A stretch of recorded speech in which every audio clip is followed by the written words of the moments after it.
अन्य किसी साधन से भगवान बहुत देर में प्रसन्न होते हैं। राम ही केवल प्रेम प्यारा, जान ले जानन हारा। भगवान को केवल प्रेम चाहिए, जीव का वही सच्चा, बनावटी वाला नहीं। जब तक बनावटी वाला रहता है तब तक बात यह है कि ठाकुर जी सर्वज्ञ हैं, सर्वांतर्यामी हैं, सबके हृदय में निवास करते हैं। ये सब कुछ समझते हुए भी ठाकुर जी से ही छल कपट करना चाहता है, जिससे छल कपट चल नहीं सकता है, संभव नहीं है। ठाकुर जी के सामने बनावटी, चलिए कोई बात नहीं, बनावटी पना ही करके कुछ दिन में धीरे धीरे असलियत आ जाए, क्योंकि कर तो रहा है। ना करने की अपेक्षा अकरणे मंद करणम श्रेया। ना करने की अपेक्षा कुछ थोड़ा बहुत इधर उधर व्यतिक्रम भी हो जावे वो ठीक है, ना करने की अपेक्षा। क्योंकि आलसी व्यक्ति कुछ कर नहीं सकता है। इसीलिए कहा है कलयुग के लोगों को मंदा, कलयुग के लोग मंद है। मंद मतलब आलसी है। जो आलसी होता है वो फिर कई का काम नहीं कर पाता है। तो भक्ति तो बड़ी चीज है, भगवान का भजन पूजन तो और बड़ी कठिन क्रिया। लोग ये समझते हैं कि संसार के लोग, कि बाबा लोग तो कुछ करते धरते यही नहीं, केवल माला फेरते रहते हैं, बस मस्त झूमते रहते हैं। ऐसे एक थे महात्मा थे, तो घर बन रहा था, काम लगा हुआ था ईंटा गारा का किसी महात्मा के यहाँ। तो आपस में चर्चा कर रहे थे कि क्या महात्मा लोग देखो चकाचक छानते हैं, घोटते हैं, हम सब दिन रात मेहनत करके जो है, और उसके बाद भी पेट भर ठीक से खाने को नहीं मिलता, परिवार पाले पालते। महात्मा ने सुन लिया। वैसे किसी से प्रतिकार करने की जरूरत नहीं है, लेकिन कभी कभी शिक्षा देने के लिए महात्मा ने कहा, भैया दिन भर में क्या कमाते हो? जो 200 कमाते हो दिन भर में। तो बोले हम इससे दूना देंगे। कितने घंटे काम करते हो? महाराज 8 घंटा करते हैं। 100 रुपया कमाते हो तो 200 रुपया रोज देंगे। और भर का काम, इससे तो अच्छा है बैठ करके माला डुलाना। बोला ठीक है महाराज, कल से आ जाएंगे। बोले हाँ ठीक है, और दोनों समय भोजन भी और कपड़ा लत्ता सब मिलेगा, कोई चिंता की बात नहीं। आ गया, अब दे दिए माला झोरी। बोले भैया ऐसे ऐसे जपना है, नियम बता दिया, ऐसे जपना, ऐसे बैठ करके जपो 1 घंटा बीतते बीतते तो हालत खराब हो गई। दोपहर तक तो महाराज बोले कि महाराज हो नहीं पा रहा। नहीं एक दिन तो पूरा करो। एक दिन शाम तक करते करते करते करते बोले महाराज जो हम ईटा गरा करते हैं ना, वो ज्यादा ठीक है हमारे लिए, वो उसमें कोई मेहनत नहीं है, ये करना हमारे लिए कठिन है। तो भजन सोई कर सके जो करी आयो होए, और 40 बिगहा छाण के केसर अनत न होए। तो कहने का तात्पर्य है भजन करना सबके बस की बात नहीं है। जो भजन करता है वही भजन कर सकता है। माला फेरने के लिए भी दे दिया जाए तो 1 घंटे बाद तो अंगुलियां ही जड़ हो जाएंगी, घुमाते घुमाते। एक जगह हथवा एक जगह रखे रखे ना, नानी याद आ जाएगी इतनी देर में। 8 घंटे तो बड़ी बात है। तो कहने का तात्पर्य है कि पर संसारी व्यक्ति, बात यह है ना, जो जो काम करता है उसको लगता है कि हम बड़ा भारी पहाड़ हम ही थामे हुए हैं। ठीक है, बड़का पहाड़ हम ही थामे हुए, बाकी और सब जो है। तो दूसरे के लिए हर व्यक्ति को, जो व्यक्ति अपना काम करता है उसमें सारे गुण खोज लेता है। ये मनुष्य का ही स्वभाव है, जीव का स्वभाव है। अपना जो कार्य करता है अपने कार्य में सारे गुण खोज लेता है, और वही कार्य जब वो करने लगे, वही कार्य, ठीक है, जब वो करने लगे तो सारा गुण आ जाएगा। और कोई वही कार्य दूसरा व्यक्ति कहा तो उसमें सारे दुर्गुण खोजना शुरू कर देगा। ये जो है सांसारिक व्यक्तियों के लक्षण होते हैं। कहने का तात्पर्य है कि भजन करना इतना सरल नहीं है। तो इसीलिए प्रहलाद जी महाराज ने कहा है कौमार आचरेत प्राज्ञो धर्मान भागवतानिह। जो बचपन से इस भागवत धर्म की ओर लग जाएगा वही आगे चल करके भगवान का भजन कर सकेगा। क्योंकि मान लीजिए बुढ़ापे में घर छोड़ करके आया भी तो घर की ममता इतनी जकड़ी रहेगी, पोता पोती बेटा बेटी ये वो दुनिया भर के कि महाराज छोड़, पहले तो घर ही नहीं छूटेगा। घर छूटने का हमारे स्वामी जी एक बार बिहार गए हुए थे, संत गोपालाचार्य स्वामी जी महाराज। कथा कभी कभी सुनाते थे वो कथा में कि गए थे तो वहां से थोड़ी दूर पर डेरा पड़ता था, वहीं गंगा जी थी। तो सुबह सुबह बच्चों के साथ में और भी गांव के लोग एकत्रित हो जाते, सबके साथ गंगा जी नहाने थे। एक दिन सुबह सुबह जा रहे तो जो लड़का था वो एक बूढ़ी मैया थी उसको मार रहा था डंडा से, लठिया से, लात, जिससे भी।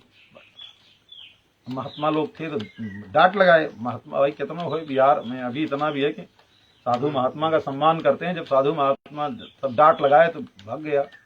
गए मैया बड़ी रोई गाई। स्वामी जी ने कहा कि मैया ऐसा करो, अब रोज मारता है, बोले सब बताया कि ठीक से खाना नहीं देता, बहू इतना करती है, तो ये तो बेटा के द्वारा किया गया दुर्गति है। और बहू भी और दुनिया भर के सब जो है ठीक से खाना पीना नहीं देते, कपड़ा लत्ता भी नहीं, सारा अपना दुखड़ा रोई।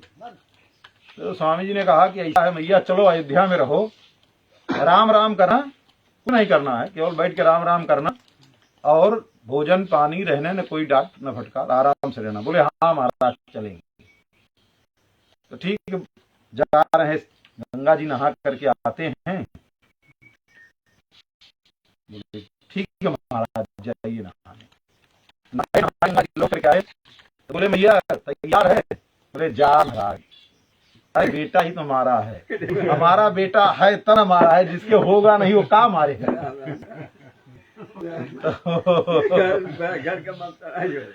तो कहने का मतलब है कि इतना सरल नहीं है घर छोड़ देना, परिवार छोड़ देना, सब छोड़ देना।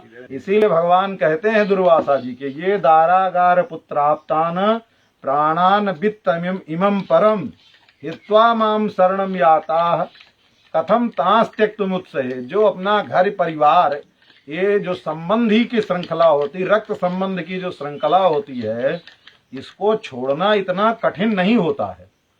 और इन सबको छोड़ करके, इन सब से ममता हटा करके जो हमारी शरण में आ जाता है, हम उसको कैसे छोड़ दें कि हमारे लिए छोड़ना बिल्कुल असंभव है। महाराज तो संसार में भले कितनों देखो दुनिया में, और बहुत लोग तो आकर के भी सारा संबंध बना लेते हैं। तो संबंध बनाना बुरी बात नहीं है। अगर परिवार का सदस्य भी कोई आता है, भक्ति मार्ग पर चलना चाहता है, भगवान का संबंध रखना चाहता है, तो उसमें कोई दोष नहीं है। क्योंकि सारी दुनिया को शिक्षा दे सकते हैं, सारी दुनिया को भक्ति के मार्ग पर लगा रखे हैं। तो जे जन्म दियो ताहि बिसरायो। अगर माँ बाप भी, परिवार के सदस्य भी भगवान की भक्ति में रह करके, धर्मानुकूल रह करके जीवन यापन करना चाहते हैं तो क्या बुराई है उसमें? कोई बुराई नहीं है। पर ये नहीं कि वो चाहे जौन करें, वो परिवार के हैं तो अच्छा करें, बुरा करें, और उनके मोह में पड़ करके और उन्हीं में फंस जाना, ये उचित नहीं है। सामान्य जो व्यवहार संसार के प्रति जैसा है वैसा उनके प्रति भी व्यवहार रहे, व्यवहार में कोई भेद ना आवे, और हृदय में उनके प्रति किसी प्रकार की जिस दिन ममता और अहम अपनत्व, विशेष रक्त के संबंध का स्मरण आवे, उस दिन उनको दूर। कहने का तात्पर्य है कि इससे बचना चाहिए। तो ये पर कठिन है, ये सरल नहीं होता। घर से दूर रह के, परिवार से दूर रह करके और उनकी ममता हटाना सरल है, क्योंकि जो है ही नहीं है। देखो ममता तो तब होती है जिससे ज्यादा मिलना जुलना होता है, आमना सामना होता है, आना जाना लगा रहता है, बातचीत होती रहती है। पर दूर है तो कोई बात नहीं। जब दूर है, बात ही चीत नहीं रहो, देखना सुखना नहीं हो रहा, तो याद भी आएगी तो कभी कभी आएगी, वो तो ठीक है, उतना सरल। लेकिन अब अम्बरीश जी महाराज तो सब परिवार, पत्नी भी है, बच्चे भी हैं, घर है, द्वार है, राजा है, राजे नहीं है, चक्रवर्ती सम्राट हैं, सब कुछ होते हुए कल्पना कीजिए, ऐसे इन सब के बीच में रहते हुए भी परिवार के किसी एक सदस्य की तो बात छोड़ दीजिए, एक तृण के प्रति भी कोई अपनत्व और कोई ममता नहीं है भगवान को छोड़ करके, और जो कुछ भी है सब भगवान का है। तो ऐसा करना सरल नहीं है, कठिन है। इसीलिए कहते हैं भगवान कि जो सारा संबंध छोड़ करके हमारे समीप आ जाता है उसको हम छोड़ नहीं सकते हैं। और किससे कह रहे हैं? दुर्वासा जी से कह रहे हैं, जो सब कुछ छोड़ करके। तो कहने का तात्पर्य ये है कि भगवान की भक्ति, भगवान से प्रेम करना इतना सरल नहीं है, भगवान का भजन करना इतना सरल नहीं है। हाँ, जैसे पहली क्लास में बालक आता है, पहली कक्षा में बालक आता है, तो टेढ़ा भींगा उल्टा सीधा का कहो तो पता नहीं कैसे वो चिड़ै की टांग और दुनिया भर का सब कुछ करता है। तो वो सारी प्रक्रियाएं होती हैं, लेकिन इसका मतलब ये नहीं कि पहली कक्षा में ही जिंदगी भर पड़े रहें। ये भी उद्देश्य नहीं है। उद्देश्य ये नहीं है कि हम टेढ़ भींग शुरुआत में टेढ़ भींग कर रहे हैं तो अंत तक टेढ़े भींग करते रहें, ऐसा नहीं है। हमको सही रास्ते पर पहुंचना है। कक्षा 1 से 2, 3, 4, 5 आगे क्रम से बढ़ते जाना है। अपने जो श्रेणी है, जिस स्थिति में है, हमको उस स्थिति से क्रमशः आगे बढ़ते जाना है और स्वयं दुनिया को नहीं खोजना है, अपने हृदय का सदैव आलोढ़न करते रहना है। हमने क्या किया अभी तक और अभी कहाँ तक पहुँचे, इसका जब तक सतत चिंतन नहीं बना रहेगा तब तक आगे नहीं बढ़ पाएंगे। और मौज मस्ती में लग गए तो फिर मौज मस्ती में लग गए तो फिर बिगड़ गया। तो इसलिए जो है सावधानी भक्ति के मार्ग पर अति आवश्यक है। किसी भी मार्ग पर बिना सावधानी के नहीं कार्य हो सकता है, तो भगवान की भक्ति का मार्ग है। तो कहने का तात्पर्य है, और भजन वही कर सकते हैं जो बचपन से भजन किए हों। इसका मतलब ये नहीं कि बुढ़ापे में ना आवे भजन करे। जब इच्छा हो जाए, जब भगवान के प्रति मन लग जावे, संसार छोड़ने का मन हो जावे, तब लग जावे। पर बचपन से लगा हुआ है तो उसका अभ्यास ज्यादा अच्छा होगा। वो अगर बढ़ना चाहेगा तो वो अच्छी तीव्र गति से, अच्छे मनोयोग से, ढंग से वो आगे बढ़ेगा। कहने का मतलब ये है, क्योंकि बचपन में जो कार्य किया जाता है वो बहुत सुदृढ़ होता है, वो सदैव पक्का होता है। तो बहुत दिन से चर्चा चल रही थी कर्माबाई की। हाँ, विद्यार्थी भी थे, नहीं आए तो क्या करें, नहीं आए तो उनका दुर्भाग्य है। कल भी कहे थे कर्माबाई के लिए, तो आज वो आए नहीं। तो अपने सब आज चर्चा का उनके विषय में थोड़ा सा। कर्माबाई राजस्थान में नागौर जिला है, नागौर जिला में कालवा गांव, वहाँ जीवन राम डोडा करके एक किसान थे।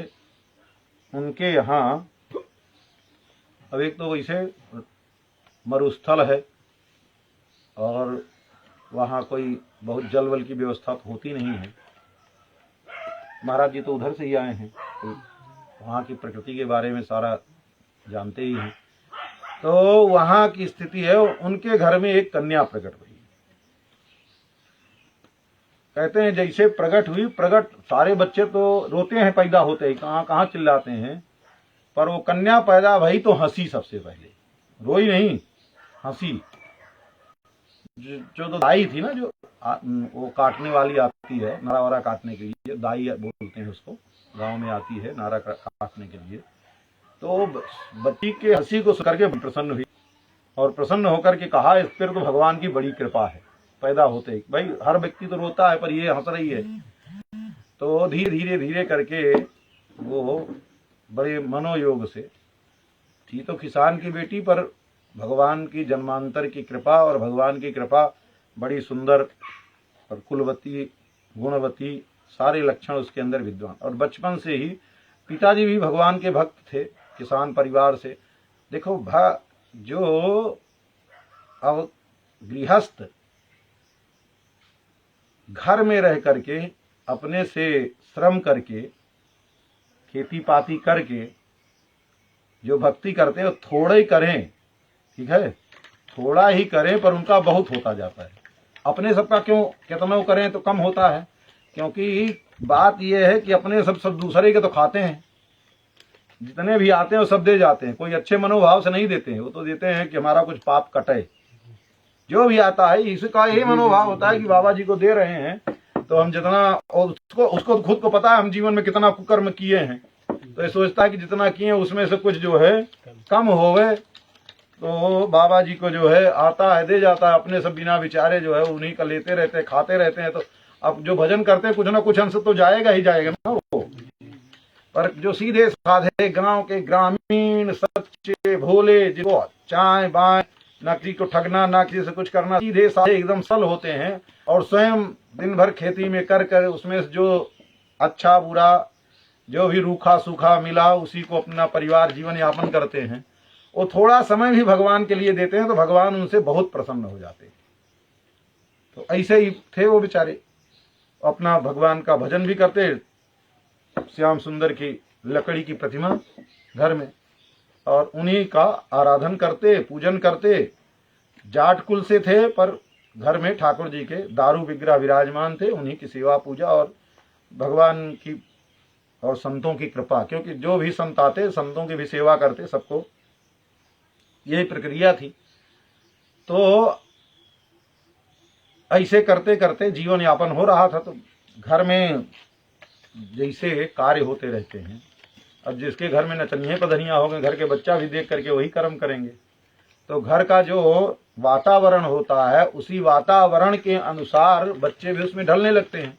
और कोई कोई बच्चे जन्मांतर के से भी लेकर के कुछ आते हैं, तो ये भी भगवान की भक्ति में बालिका जो है तल्लीन, सब प्रेम पूर्वक ठाकुर जी की सेवा पूजा करें। सेवा पूजा करके ठाकुर जी का शयन भोग सारा नित्य नियम क्रम से चलता।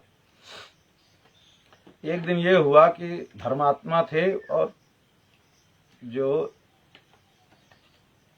जीवन राम जी थे, उनको सोचे कि 4 धाम की यात्रा कर लें, पता नहीं शरीर रहे। आवाज से लगभग 500-600 वर्ष पहले की बात है। तो पर 400 से तो ऊपर ही है, 400-500 वर्ष पहले की बात है। तो उस समय तो कितने साधन भी नहीं चलते थे। तो सोचे कि कुछ तीर्थ उरथ कर जाएं एक एक करके, क्योंकि अब 4 धाम करने के लिए तो बहुत पैसा होना चाहिए, पर अगल बगल के जो छोटे छोटे तीर्थ होते हैं एक एक करके थोड़ा थोड़ा करके, किसान का परिवार है जो किसानी किया होगा वो जानते होगा कि बेचारे अगर ठीक से रहें तो भोजन करें तो कपड़े की कमी रहेगी, ठीक से भोजन अगर साल भर ठीक से भोजन करें तो ठीक से कपड़ा नहीं, और ठीक से कपड़ा पहन जाए तो फिर भोजन में कमी हो जाए, ये स्थिति रहती है। और उस समय तो ज्वार बाजरा आदि होते थे, उस समय और कठिनाई थी। पर इन सब से समय निकाल करके तीर्थ यात्रा के लिए, तो पर घर में ठाकुर जी हैं, तो जो बालिका थी उसको ठाकुर जी की सेवा के लिए, और बगल में परिवार में कोई दिक्कत नहीं होती थी। गांव में बड़ा इतना सामंजस्य होता था परिवार के लोगों में कि कोई कहीं चला जाए तो सबकी बेटियां ही होती थी। वो अपनी बेटी को भगवान की सेवा दे करके और भगवान का भोग लगाना, भगवान का आराधन करना, पूजन करना, सारा कुछ बता करके और वो तीर्थ यात्रा के लिए चले आए। बालिका बचपन से भगवान से बड़ा प्रेम, तो ठाकुर जी की रसोई बनाई। ठाकुर जी की रसोई बना करके ज़्यादा कुछ तो क्या, पहले रोटी बनाई, रोटी जो कुछ था घर में, ग्वार फली आदि की सब्जी वब्जी, रोटी सब्जी ठाकुर जी को भोग लगाई। ठाकुर जी नहीं खाए। उसने सोचा कि पता नहीं क्या है, ठाकुर जी नहीं खा रहे हैं। तो सोचा हो सकता है कि बाबा हमारे खिचड़ी खिलाते थे भोग, तो रोटी गई खिचड़ी बनाई। पसंद अपनी अपनी है भाई, नहीं रोटी खाने की इच्छा है तो खिचड़ी ही बना करके ले आई। खिचड़ी बना करके ले आई, रख दिया ठाकुर जी के सामने, तुलसी उलसी बधराया और पर्दा लगा करके बाहर बैठ गई।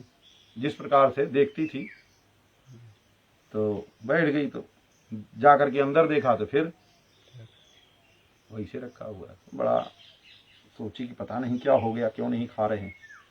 और बाबा कह के गए हैं कि भोग लगा करके भगवान को खिला करके ही खाना, बिना खिलाए नहीं खाना। वो सोचती है पता नहीं क्यों नहीं खा रहे हैं ठाकुर जी।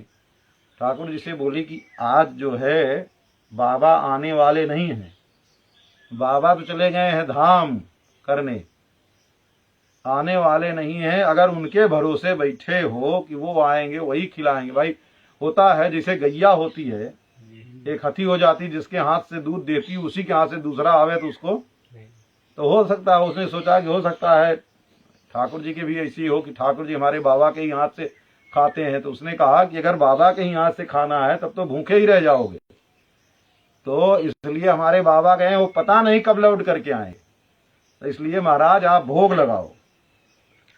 ठीक है। एक दिन बीत गया, दूसरे दिन फिर शुरू किया, ठाकुर जी की रसोई तैयार की, रसोई तैयार करके ठाकुर जी के सामने गई, ठाकुर जी के पास रखी रसोई, पर्दा खोलती है। अब ठाकुर जी नहीं खाए तो अपने भी नहीं खा रहे। एक दिन हो गया, 2 दिन हो गया, 2 दिन में दूसरे दिन में ठाकुर जी वैसे ही बैठे। अब छोटी सी बालिका है, अब खा नहीं रही है तो शरीर कमजोर होगा ही। लेकिन तीसरे दिन सोचा कि जब अब खा ही पी नहीं रहे हैं तो काहे के लिए बना करके वैसे सब बाहर जा रहा है, बर्बाद हो रहा है अन्न इतना। तो तीसरे दिन उसने कहा अब आप भी बिना खाए रहो, हम भी बिना खाए रहेंगे, कोई जरूरत हाँ भाई। तो अब वो ऐसे ठाकुर जी के सामने बैठे बैठे जो है सो गई। श्याम सुंदर स्वप्न में आए, बोले अरे सखी, अरे जल्दी से रसोई बना, जोर की भूख लगी है, अरे कुछ बना करके खिला पिला। उसकी ठाकुर जी स्वप्न में कहा तो तुरंत उठी, उसको लगा कि ठाकुर जी कह रहे हैं, तुरंत उठी। और देखो भाई वो राजस्थान की स्थिति है, वहाँ 4 बार नहाना ये नहीं हो पाता है वहाँ। आज की तो स्थिति छोड़ दीजिए, आज तो मान लीजिए जल की कुछ सुविधा भी हो गई है, उस जमाने में महीने में नहा ले, हाँ महीने में नहा ले तो बड़ी बात है। हाँ और नहाते भी कैसे थे महाराज, खाट के ऊपर बैठ जाते, नीचे और परात और कपड़ा जो कठौता उठौता रहता रख लेते, नहाते वो पनिया जो गिरता नीचे उसी में इकट्ठा हो जाता, नहाने वाला पानी भी बर्बाद नहीं करते वहाँ, और उसी से कपड़े वपड़े धो करके काम कर लेते। 1 लोटा पानी ले लेंगे तो उसी से बर्तन धो लेते हैं पूरा, उसमें काली मिट्टी से। हाँ काली मिट्टी, पानी की जरूरत ही नहीं पड़ती, केवल मिट्टी है रगड़ रगड़। जिसको पानी की बहुत शुद्धि हो, थोड़े पानी में जो है वहाँ शुद्धि हो जाती, जल की इतनी कमी है। तो नहाने धोने की तो छोड़ दीजिए। बालिका उठी और उठ करके गई ठाकुर जी के रसोई तैयार की, रसोई तैयार की और तैयार करके ठाकुर जी के सामने गई और जा करके ठाकुर जी के पास भोग पधराया।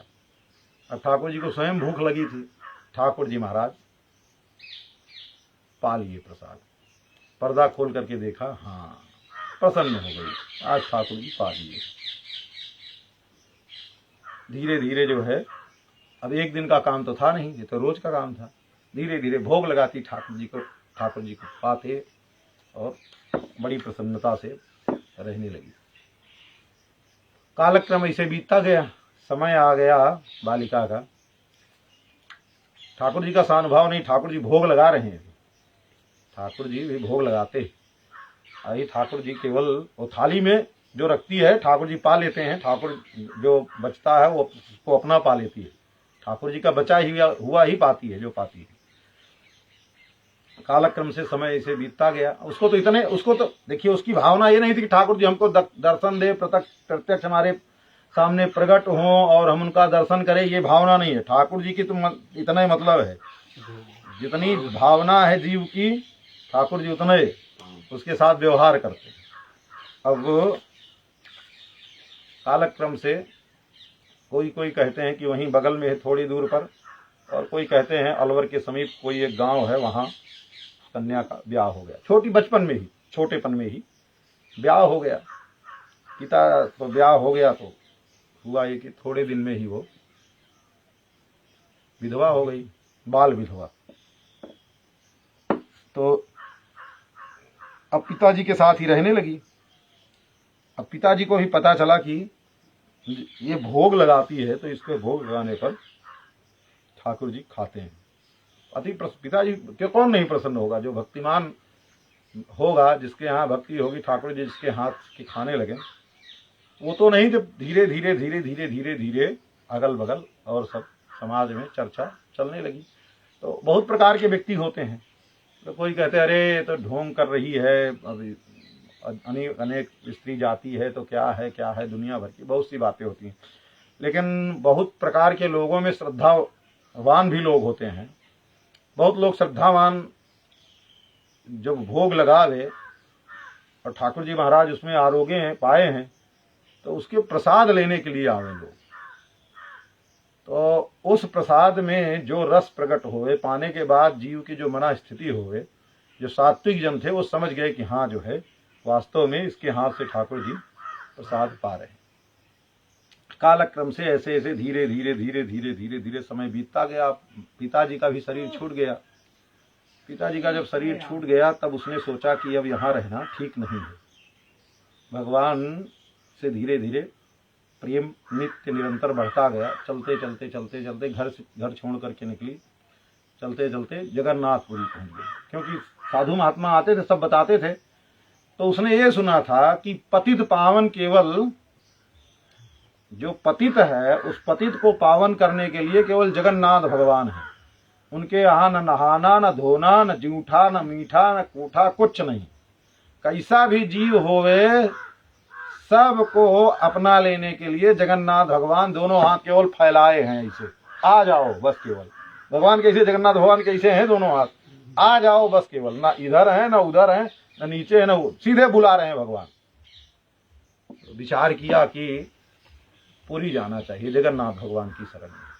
तो वहां से चली और जो कुछ भी था पिताजी की संपत्ति इधर उधर करके सेठ साहूकार से अपना थोड़ा सा पैसा जमा करके जगन्नाथपुरी आ गई।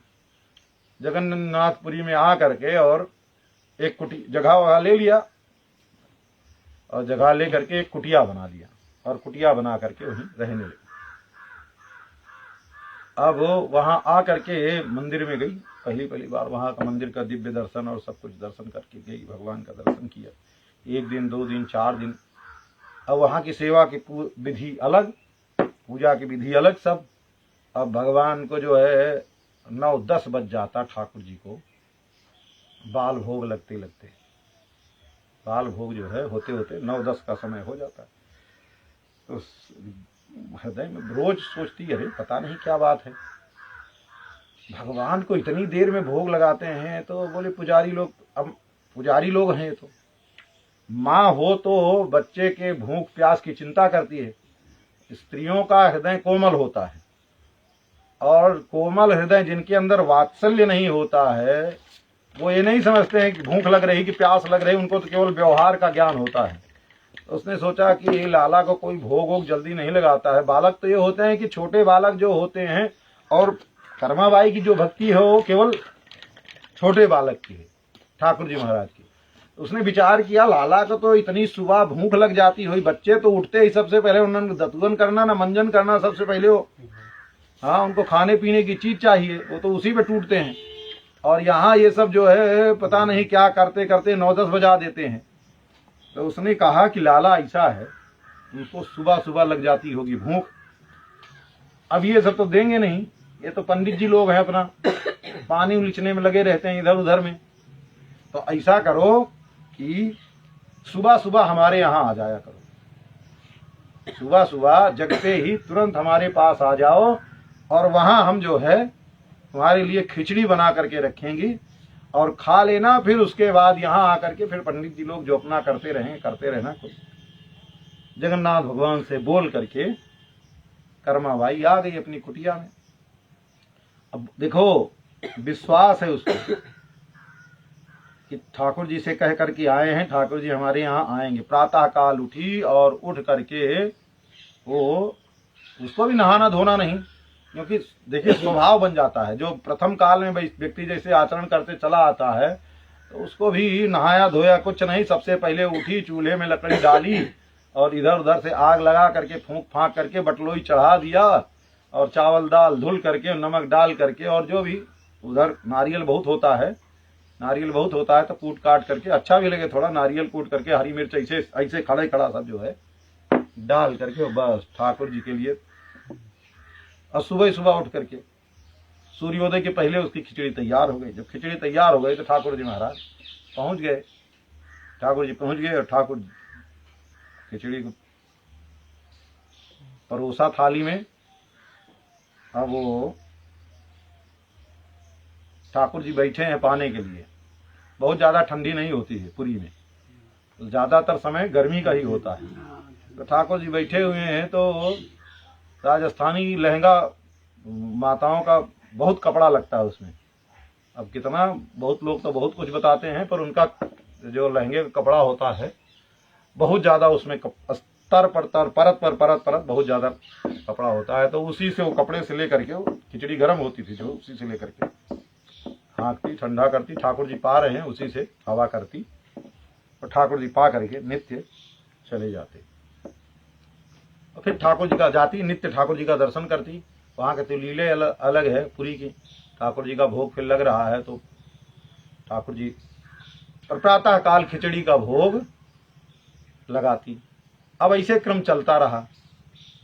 एक दिन कोई उसकी कुटिया की तरफ से पंडित जी निकले, पहचानती थी पंडित जी को। तो उसने पूछा, अरे कर्मा क्या कर रही है? तो उसने कहा, महाराज लाला के लिए भोग तैयार कर रही हूं। बोले कौन लाला के लिए? बोले अरे जगदीश के लिए। और किस लाला के लिए? बोले जगदीश के लिए भोग तैयार करी बिना नहाए धोए? बोले ओ महाराज नहाना धोना। बोले नहीं नहीं नहीं, भगवान पुरुषोत्तम है, भगवान को अशुद्ध भोग नहीं लगाना चाहिए। बोले जा महाराज, आप कह रहे हो भोग नहीं लगाना चाहिए, और हमारे यहाँ रोज आकर के वो खिचड़ी खा करके जाते हैं। बोले ठीक है, खिचड़ी खा करके जाते हैं तो ठीक है, लेकिन अरे तेरे को तो चाहिए कि जो है भगवान को नहा धो करके, शुद्ध हो करके, पवित्र हो करके ठाकुर जी के लिए खिचड़ी बनावे और उस खिचड़ी का भोग लगावे। तो कर्मा ने, पंडित जी ने कह दिया। बोले ठीक है बाबा, आप कह रहे हो तो ठीक है।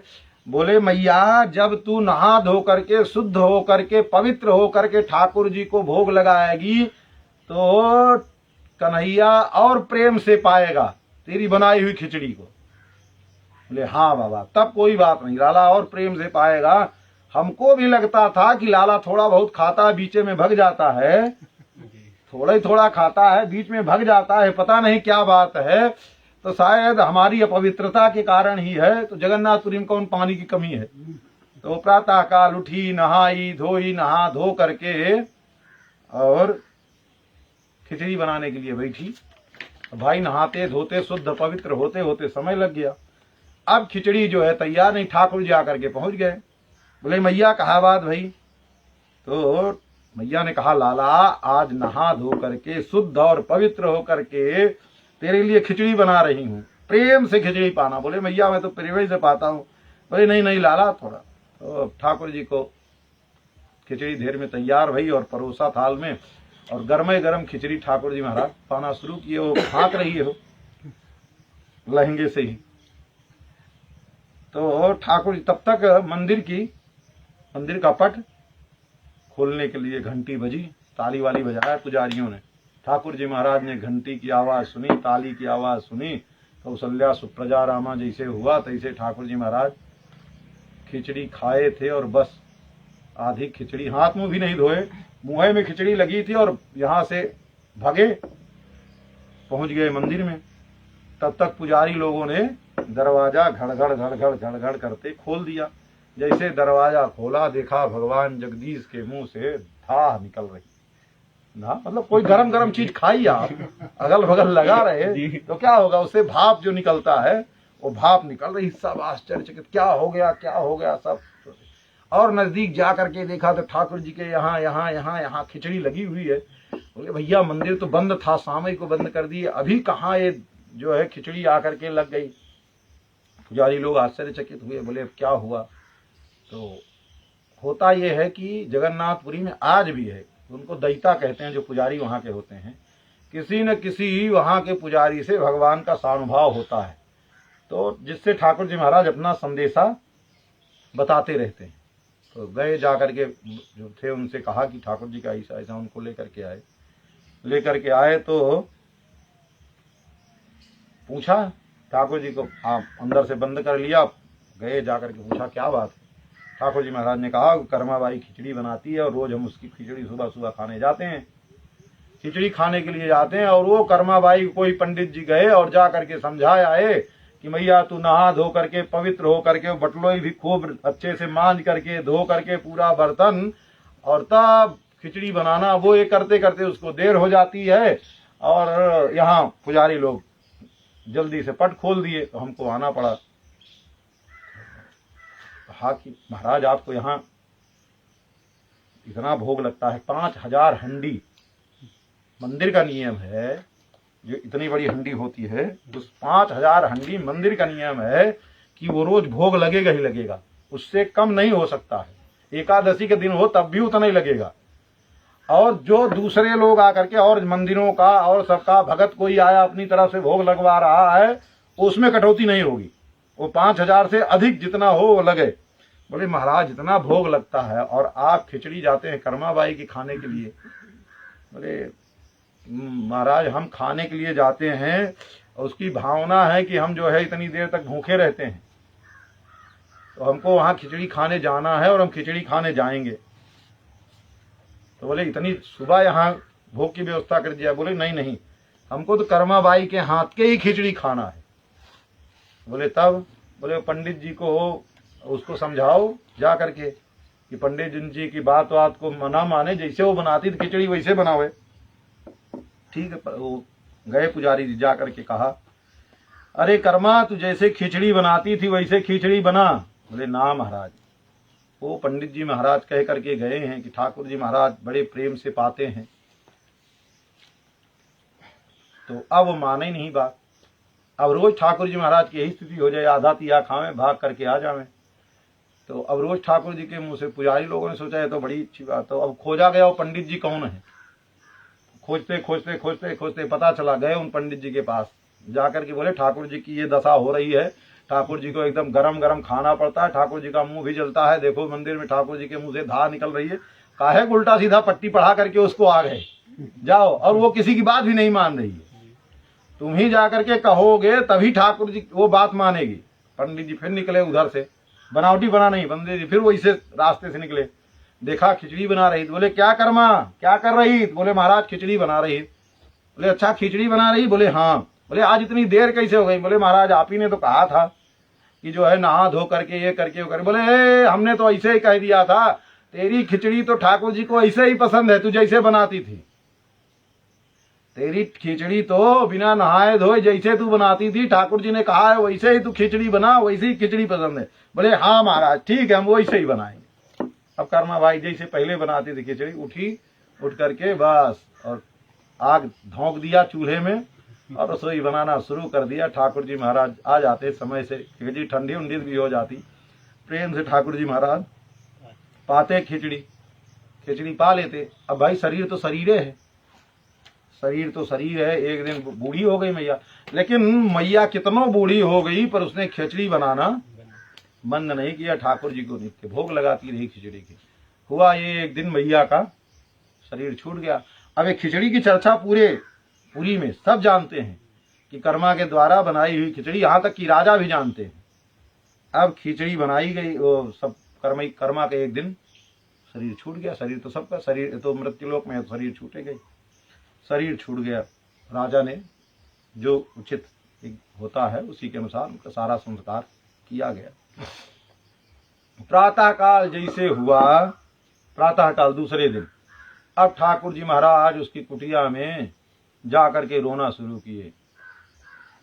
अरे ठाकुर जी का रुदन भी बड़ा विचित्र है, उसका वर्णन करना भी सरल नहीं है।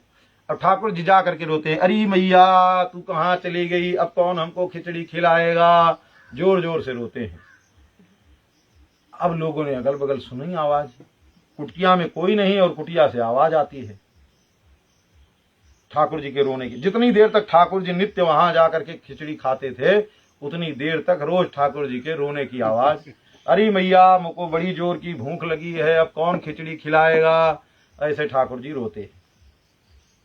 राजा के पुजारियों के पास गया संदेशा, राजा के पास गया, राजा आए, आकर के देखे वहां ठाकुर जी से उन्होंने भी नहीं किया, प्रभु आप रोइए नहीं, आप रोते हैं अच्छा नहीं लगता है, और आपके लिए खिचड़ी की व्यवस्था मंदिर में कर दी जाएगी। तो राजा के उसमें राजा का सारा आदेश चलता था, राजा ने कह दिया कि भगवान को पहले सबसे पहले जगाते ही खिचड़ी बनाओ और खिचड़ी ठाकुर जी को भोग लगाओ, फिर उसके बाद जो सेवा करनी है करो। वही से सेवा भाई। लेकिन फिर लोगों ने जा करके सुनाया कि ठाकुर जी महाराज की फिर रोने की आवाज आ रही है। तो फिर राजा गए, महाराज क्या बात है, अब तो खिचड़ी के भोग लग रहा है आपको। बोले ना, हमको तो कर्मा के हाथ की खिचड़ी खानी है। तो बोले अब कर्मा कहाँ से आएगी।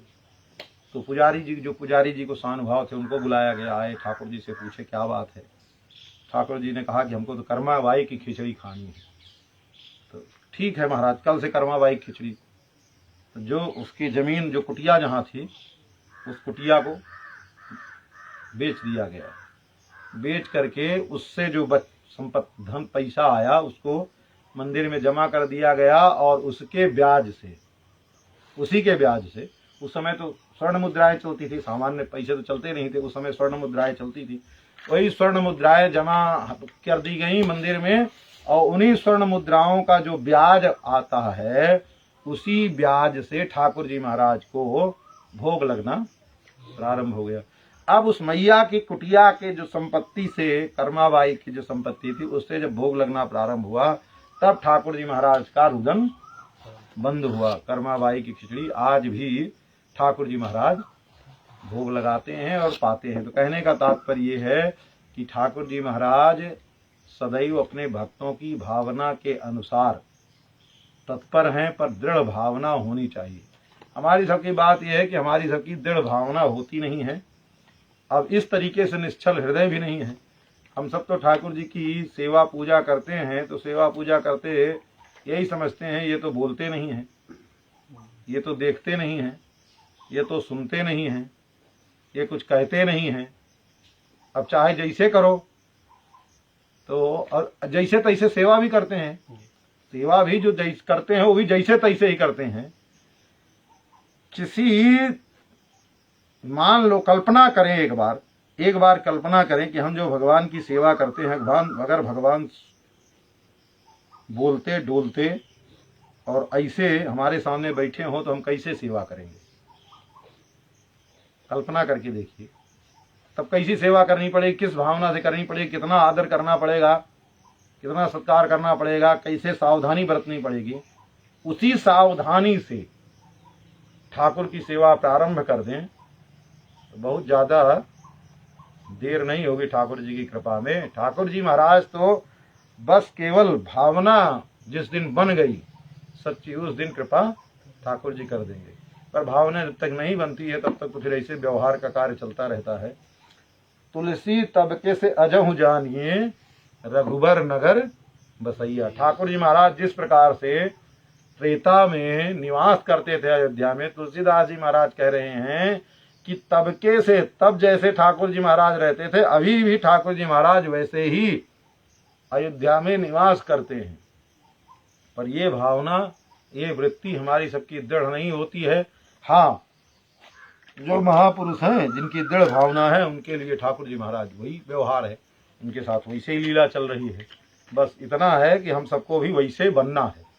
ठाकुर जी में कुछ नहीं है, सारी कमी अपने सब में। अपने सबको भी वैसे अपनी मनोवृत्ति, वैसी अपनी भावना और वैसा ही व्यवहार। देखिए, व्यवहार करते करते करते करते एक दिन वास्तविकता आएगी। और ठाकुर जी के सेवा में सावधानी, ठाकुर जी की सेवा की यही रीति है। सुत सो प्रीति प्रतीत मित्र सम, और राजा सो डर डरिए, और या विधि श्री अवधेश कुंवर की सेवा नित्य करिए। जो नित्य सेवा कर रहे हैं हम आप, इस प्रकार से प्रेम तो ऐसे होए जैसे अपने पुत्र की सेवा, बड़े हृदय से एकदम वात्सल्य जगह। सुतसो प्रीति और प्रतीत मित्र सम, कुछ छिपावा नहीं। हाँ लाला, क्या लेना है, क्या देना है, क्या खाना है, क्या पीना है, ऐसे ही जैसे मित्र से व्यवहार करते हैं ना, बराबर का। क्या लेना है, क्या खाना है, कैसे कपड़ा पहनना, कौन सा मुकुट लगाना है, आज कढ़ी बनाना है, पूड़ी बनेगी, क्या बनेगी, ऐसे पूछ पूछ करके ठाकुर जी की सेवा मित्रतावत, जैसे मित्रता में होता है ऐसे पूछ पूछ करके। और डर, जैसे राजा के सामने जाने के बाद भयभीत होते हैं, डर बना रहता है, वैसे हृदय में ठाकुर जी महाराज सर्वेश्वर हैं, ठाकुर जी हैं, ठाकुर जी से उसी प्रकार का थोड़ा भय भी बना रहना चाहिए। ऐसी सेवा ठाकुर जी की नित्य प्रारंभ करेंगे तो ठाकुर जी महाराज कृपा अवश्य करेंगे। ऐसे प्रयास एक दिन में नहीं होगा, करते करते करते करते अभ्यास जब दृढ़ हो जाएगा और उसमें तल्लीन हो जाएंगे, बाह्य वृत्तियां जब समाप्त हो जाएंगे, ठाकुर जी महाराज में ही सब वृत्तियां लग जाएंगी, उस दिन ठाकुर जी की कृपा हो जाएगी। बोलिए श्री अयोध्यानाथ भगवान की, श्री रंगनाथ भगवान की, श्री लक्ष्मी नारायण भगवान की, श्री सीतारामचंद्र भगवान की, श्री वृंदावन बिहारी लाल की, श्री हनुमान जी महाराज की, श्री सरयू मैया की, श्री अयोध्या धाम की, सब संतन की, सब भक्तन की। जय जय श्री सीताराम, जय जय श्री राधे श्याम। व्यास जी महाराज की जय।